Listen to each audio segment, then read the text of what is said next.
Hola, buenas tardes. En este video presentaremos las opiniones y reflexiones de varios docentes acerca del pensamiento pedagógico de Paulo Freire, uno de los educadores más influyentes del siglo XX. A través de sus testimonios conoceremos cómo sus ideas sobre la educación liberadora, el diálogo y la conciencia crítica siguen vigentes en las aulas el día de hoy. Estas entrevistas nos permitirán comprender de qué manera los principios freirianos inspiran la práctica docente y contribuyen a formar una educación más humana, participativa y transformadora. Hola, buenas tardes. Voy a hablar sobre la pedagogía del humanismo de Paulo Freire. El humanismo de educación freiriana parte de la idea de que el ser humano no es un objeto sino un sujeto activo, con capacidad de pensar, decidir y transformar. Su entorno Freire rechaza cualquier forma de educación que trate del estudiante como un recipiente vacío que solo recibe información. El ser humano como sujeto libre.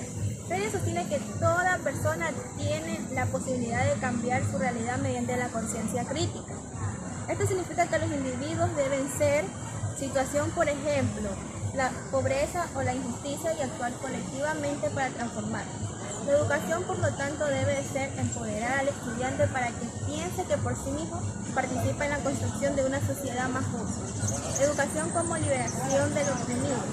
Freire escribió su obra más conocida, Pedagogía del oprimido, precisamente para denunciar que muchos sistemas educativos reproducen la opresión, enseñan a obedecer o a cualquier no cuestionar la verdad de educación.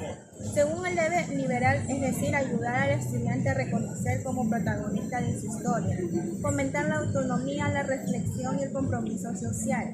El conocimiento se convierte entonces en una herramienta para transformar la realidad, no solo para memorizar los datos. Enseñanza basada en el diálogo y el respeto. Freire plantea el diálogo como el corazón del proceso educativo. El maestro y el estudiante se comunican en un ambiente de igualdad, respeto y confianza, donde ambos aprenden y enseñan a la vez. No hay un superior y un inferior, sino una relación horizontal. Este enfoque rompe con el modelo bancario de la educación, donde el maestro deposita conocimientos en el alumno como si fuera una cuenta vacía. En su lugar propone una educación dialógica y participativa. Hoy voy a hablarles sobre la relación entre el pensamiento de Paulo Freire y el marxismo crítico. Paulo Freire se inspiró en el marxismo crítico porque, al igual que esta corriente, él veía que la sociedad está dividida en clases, donde unos grupos tenían el poder y los otros eran oprimidos. Pero Paulo Freire no se enfocó solo en la economía o en la política, sino en cómo la educación también puede ser una herramienta de opresión o de liberación. Él criticó lo que se llama la educación bancaria, donde el maestro solo deposita información en los estudiantes, sin permitirles pensar ni cuestionar.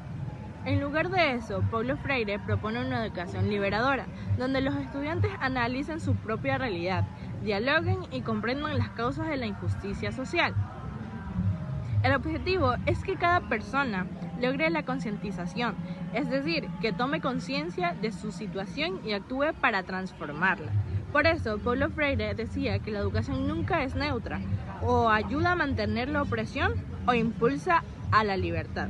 En resumen, Paulo Freire adapta las ideas del marxismo crítico al campo educativo, convirtiendo la enseñanza en un acto político y de transformación social. Gracias.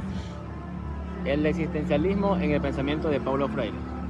El existencialismo es una corriente filosófica que pone en el centro al ser humano, considerándolo un ser libre, responsable y capaz de construir su propia existencia. Filósofos como Jean-Paul Sartre o Søren Kierkegaard fueron grandes influencias de esta idea, y Paulo Freire la adaptó al campo de la educación. Primer punto, el ser humano como proyecto. Para Freire, el ser humano no está terminado, sino que se encuentra en un constante proceso de construcción. Esto quiere decir que cada persona tiene la capacidad de superarse, transformarse y transformar su entorno. Freire decía que todos estamos llamados a ser más, a desarrollarnos plenamente como seres humanos. Segundo punto, la praxis. Un concepto clave en Freire es la praxis, que significa acción con reflexión. No se trata solo de pensar ni solo actuar, sino de reflexionar para actuar de manera consciente y transformar la realidad. A través de la praxis, las personas se reconocen como sujetos activos de su historia, capaces de cambiar su destino y el del mundo que los rodea. Muchas gracias. Y hoy les hablo sobre la síntesis y final de Pedagogía del Oprimido. En Pedagogía del Oprimido, Paulo Freire nos enseña que la educación debe ser un acto de libertad capaz de despertar la conciencia crítica y promover la transformación social. Él propone una educación que no imponga, sino que invite al diálogo y a la reflexión. Reflexionando sobre esta idea, pienso hoy más que nunca que necesitamos una educación que nos haga pensar, que nos ayude a comprender nuestra realidad y transformarla, para construir una sociedad más justa, humana y solidaria. Porque educar no solo es transmitir conocimiento, sino inspirar libertad y conciencia. Muchas gracias.